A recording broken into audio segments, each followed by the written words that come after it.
Movember, day 7. I took this picture today when I got home from the ride from going out with the Brotherhood to Orange to pay respects for the God Squad member who was killed on their annual run, Baz Porter. And it was a Christian funeral. There was a lot of outlaw bikers and Christian bikers. There was a full auditorium at the Orange Function Centre and a pretty powerful experience. And so, really my condolences for the family and his wife and 4 children and the club and all the God Squad members. And so tonight, as a tribute to Baz, and I've got a second picture here because I didn't want to cover up the RIP Hursty for Greg Hurst from our mob, the Brotherhood. I want to read my own testimony. I'm studying divinity at Bible College at the moment, and I had to write out my testimony. It's short. So I'm going to read this in honour of Baz and in honour of Luke, who told his testimony today about how he dodged death and came to Christ. So I'll do my best to read this now. And I'm pretty tired, so if I stumble through this, I think I'm just going to keep going, because the spirit of this is just to share a bit of my story. So, for many years, I carried a God is Love card from church as a kid. My parents never took me. I had asked to go with the neighbours. I felt a longing for God, but I never felt I fitted in at Sunday school, so I did not keep going. I tried youth group a couple of times, but again felt different, and then from a young age, I ended up lost to various addictions. In detox at 22, I prayed for the first time, for God to help me, and that was nearly 36 years ago today.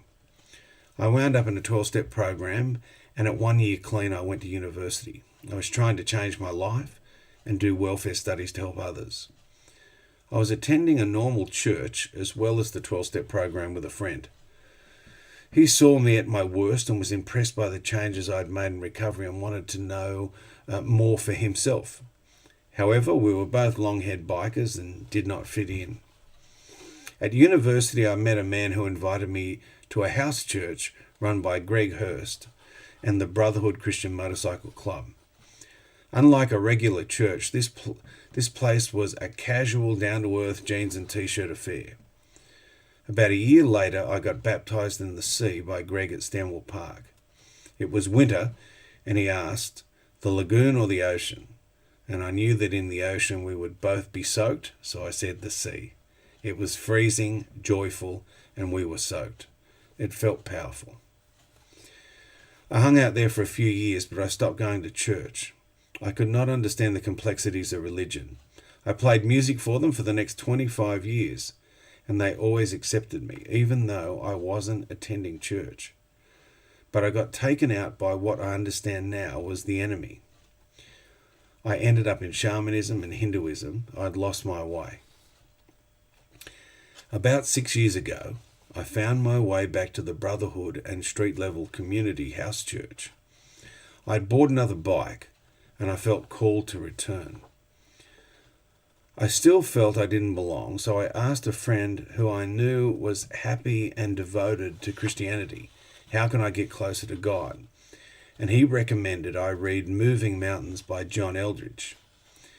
This book changed everything. I prayed deeper, for longer, and more specifically. I read all his books, and in 2018, I went to my first Wild at Heart gathering. I was overwhelmed with God's love and having 400 men all together. On day 3, I asked John Eldredge if he would baptize me. He said yes. And on the Sunday at Stanwell Tops, 25 years after I was first baptized, I gave my life back to God, to Jesus.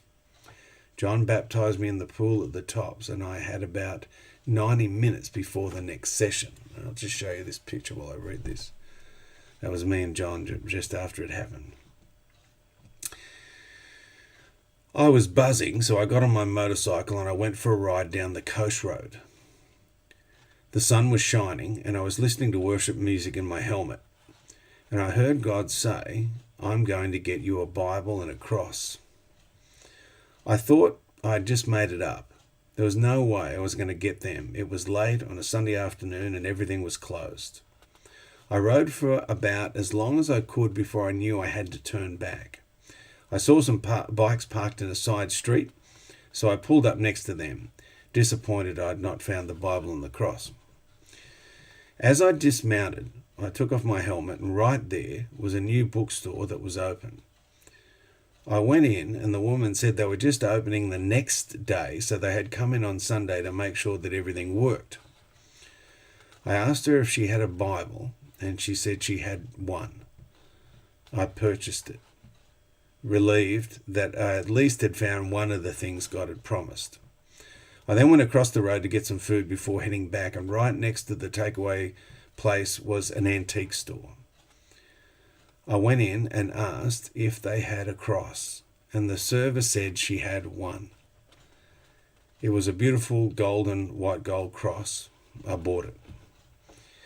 As I rode back to rejoin the Wild at Heart gathering, I felt filled with God's grace. I felt hope. I felt home. I still wear the cross and the Wild at Heart dog tag every day to remind me that God came for me and that I was the lost one, that he left the 99 to find me. I do not deserve it, but he loves me and he spoke to me and he delivered. And to this day, I still do wear that cross and the dog tag from the Wild at Heart.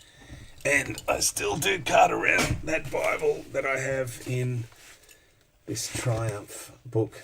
I like reminding the guys in the Brotherhood that Triumph's mentioned in the Bible, but not Harley Davidson. And that was a picture of me and John when it happened. So for tonight's video, that's a brief part of that story.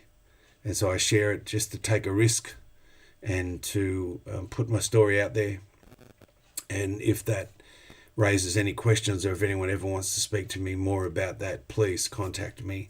This is for November and Movember. So please donate to me or anyone that you know that does this at the moment.